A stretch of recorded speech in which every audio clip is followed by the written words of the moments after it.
Welcome back, Venus Warriors. This is episode 24, and I'm covering the topic that I covered with some of my coaching clients about training your brain. And someone had a really good point, and I want to bring it to you right now. So, in the group of women that I'm training right now, I had posted in our private group this quote that I really like. It's about training your mind to see the good in any situation. And sounds great, right? We can talk and talk and talk, and I can sit here and say a whole bunch of awesome quotes to you all day long, but you may not even know how to start. Or you might not even know, okay, that's great, Liz. Train your mind to see the good in any situation. Sounds awesome. How the hell am I supposed to do that? So one of my women in my groups that I'm coaching, she actually says, this isn't always easy. So how did you train your mind? And I think it's great because sometimes when you are really good at something or you've overcome something and you've done it, you may forget that others have not done it, right? You're already where you're at because you've already done all of this. But someone who's just starting hasn't done this yet. So what I said to her is that in 4 steps. 1, I become aware of the times that I fell to the negative. So whenever I'm in a situation or thinking about myself, and if I automatically went to the negative self-talk, saying I couldn't even do it before I even done it, maybe I was already saying that there's no way I could do this, even though I haven't even tried yet, I would become aware of those situations. So anytime I would fall into a negative aspect whatsoever, I now train my brain to say, okay, wait a minute, I'm going into the negative.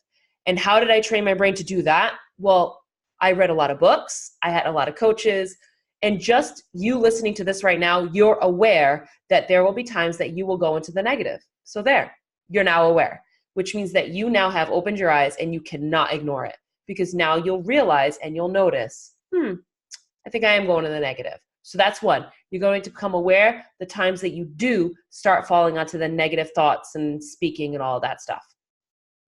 And then the second step is dissect that situation, meaning, okay, when you are falling into the negative, now you're aware of it. Now look at why you're going into the negative for what is that episode. So are you always falling into the negative when it's something new that happens?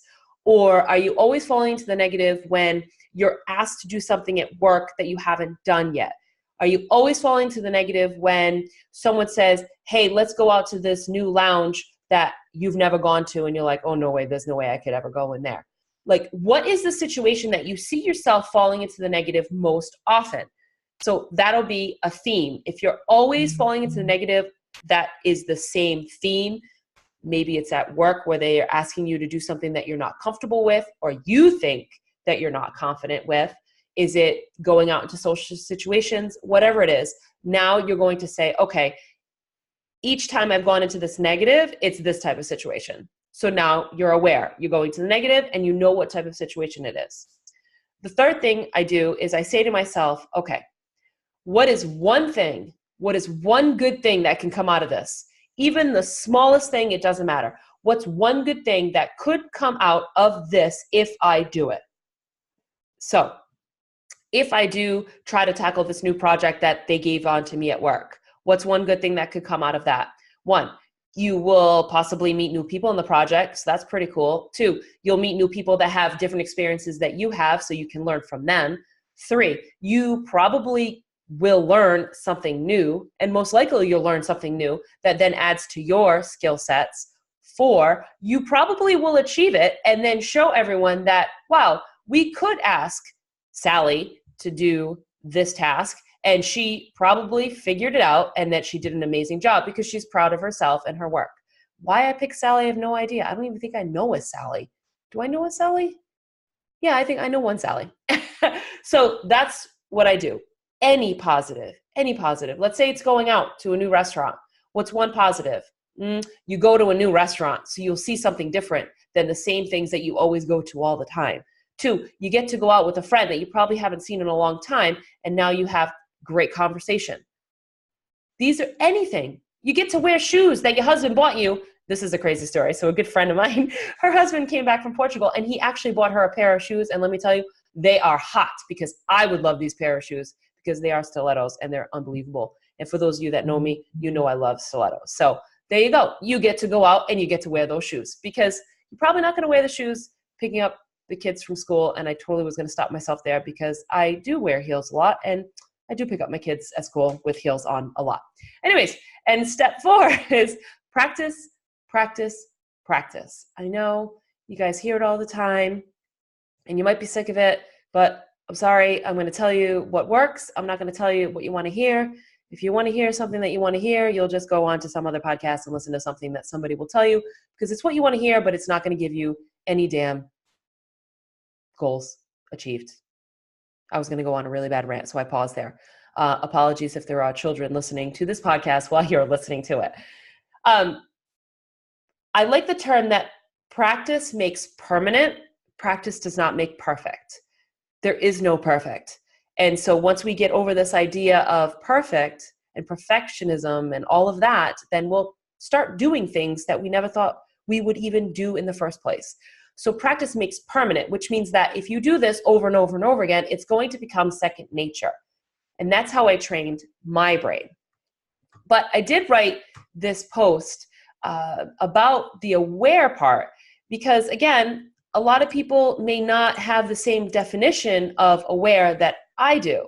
So I would like to read it to you because I really like the way that I wrote this. And I'm a very, very massive critic about my own writing. And yes, we talked about inner critics and I went through a whole 30-day challenge and I am getting better at this because this is one thing that I truly want to be good at. I want to be able to communicate because my book is coming out soon and I have to get over this idea of, my writing's not good enough because I have a message to share and I want to share it because I've gone through all this crap and I don't want anyone else wasting 2 decades of their life trying to figure it out as well. So that's why I'm writing it. But I wrote this about the awareness. And when I speak about being aware and about you recognizing these things, whatever it is that's holding you back, these thoughts, these ideas, whatever it is that's holding you back from something, I need you to become fully aware of that. I need you to become fully aware of whatever that thing, that it is. And what I mean is that I want you to have true awareness by pausing and recognizing whatever that thing is. And you must become fully aware. Because now that you're learning about this, it will pop up in your mind where you say, oh, I remember Liz said that. It's going to happen because once you open your eyes and once you become aware, you can't unsee things. So sorry, but it's for your benefit. And what I want you to do is I want you to say, hello. I want you to recognize this thing, this it, and I want you to say hello. And I want you to say, yes, asshole, I know you're here, and I want you to sit right down next to me, and I want to have a talk with you. Yep, that's what I want you to do. And that's how you recognize it. I want you to be that close to it because that's being aware. Aware is not shying away from it. Aware is not trying to close your eyes from it. Aware is not ignoring it. Aware is that it is there and you see it. And that's good because once you're aware of it, then you can change it. You can fix it. You can get rid of it. You can mold it. You can do whatever you want to it because now you know it and it's there. And I'm saying this way as I want you to put it as like a thing because if you knew that there was an asshole sitting next to you, you would be quite aware that there was an asshole sitting right next to you. So that's how I want you to be that close to it. You must be this close to it. And that's what I mean by aware. So whenever I talk about recognizing or being aware of something, that's what I'm talking about. So I hope this helps.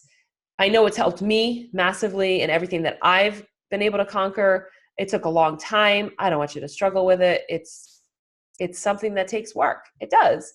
But what's the downside of working at something? Nothing. Because you'll be better in one way or another. It doesn't matter. you're still working towards it. You're still doing something better for yourself. So it doesn't matter. So with that, I want to tell you about the identity workbook checklist I made. It's actually finding your identity. The whole point of it is finding your Venus warrior that's inside. It's a free checklist guide that I made. You can find it at venuswarriors.com/identity. And it's just a free download. Go there, get it, work through it, really work through it, go through the questions and answer them truthfully. 5 minutes in one day could completely change your entire life. And I mean it, serious. So thanks so much for being here. I appreciate all of you. If you think that this would help someone else in any way whatsoever, you know someone that is going through some challenge or anything in their life, share it, share the podcast, tell them that it can go right to venuswarriors.com/podcast. And they can go all the way back to the beginning episodes. And they can even listen to the interviews of the women that I interview every Friday that I feel have found their Venus warrior inside and have been able to conquer some limiting beliefs or some really bad challenges. And it might be something that you're going through or someone else is going through. And then you can learn from them. So thanks so much. And I'll see you guys next week. Bye.